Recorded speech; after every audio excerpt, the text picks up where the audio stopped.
Шаячы балалар, шаячы үгіретшілер республика сеніндегі фестивальға үгіретшілер олғандар әжі бабаларынан қадда залға толдырыш еліс барғанар.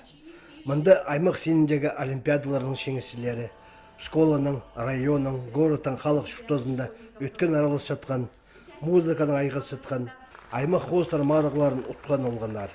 Спорт олық шейлігілерге шеткен кішік спортсменлер. Пер прай 30 бала келген. Оларға республикада халықтар шындызының 9 номинациясында сыйықтар шетірілді. 15 жыл арызына мұндық сыйға 435 бала тұрышқан. Полғын ұла арлыстық пічік, алтын алай күміс медаль, ақшалық сыйық алған.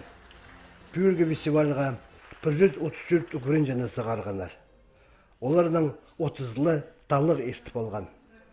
Шаяч үкірінжелерінің үгіретшілеріне ақша базы шындының алтын бар сыйы берілген. Сыйықты тұтқанар санында Николай Федорович Катановтың адының Хакас Хазна гимназиясының үгірінжелері база үгіретшілері. Бұл сыйға сықыныр түрт бала пістін. Бір бала номинацияда математика и информатика Айдюшкин Василий. Он бір класстағы бала. Қызы жақ он класты үгірет жатқан Евдокия Сагалакова.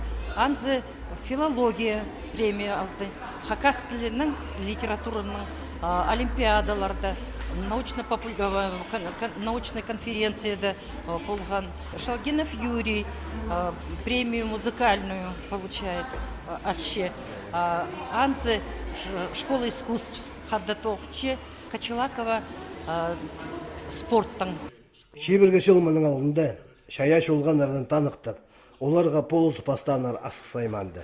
Михаил Саражаков, Хакас Республиканың өркі шөбінің депутаты, ол тұсты асқы сайманың базы алтын анып жатқан ұшылтыс бірегістің бастығы Константин Титледзе халықтар шынызын күстіп, олық доғыс пастанар. Амды ол шөрім республика сеніне өс барған. Сағын жам хайди ноймы целыға, чтобы пыстың алдағы балалар мұны беді кірзінер институция. Вот. И андах фонд, андах олимпиады и целга без ам пюн менде уже нолты хати уже республиканский манамандах фестиваль. И мин сагын жам біз ам тігішеларды орты немені и целга без. Пушиндының арылышыларына ең артықтарын талап аларға ойла болбан. 134 баланың болған ұла сыйға тұрышты. Шаячы бала, шаячы күретші фестивальның арылышыларына олғынар көзінің ұлық ойын тұрғызылған.